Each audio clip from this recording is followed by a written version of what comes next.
Harga daging sapi pada hari megang pertama di pasar Kota Langsa dijual dengan harga berkisar antara Rp140.000 hingga Rp150.000 per kilogram. Tidak ada kenaikan harga yang signifikan, sementara stok daging juga aman.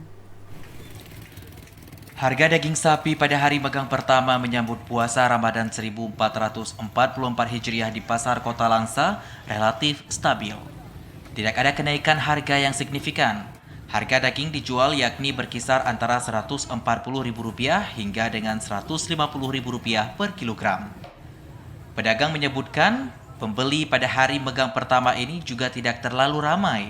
Menurut pedagang, pembeli biasanya akan ramai pada hari megang kedua, di mana megang ini merupakan tradisi masyarakat di Aceh yang dirayakan selama 2 hari dengan memasak daging untuk disantap bersama keluarga saat menjelang puasa Ramadan.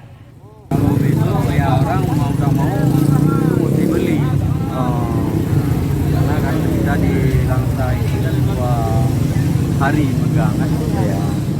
Jadi mungkin hari ini dia beli sedikit. Daya beli masyarakat gimana tahun ini, Bang? Agak melemah. Lemah dibanding tahun lalu lebih ini ya. Apa karena megang pertama atau memang Enggak, memang kalau buat bulannya apa aja memang kurang? Kurang Ya. Daging sapi yang dijual ini sebagian besar dipasok dari peternak yang ada di Kota Langsa.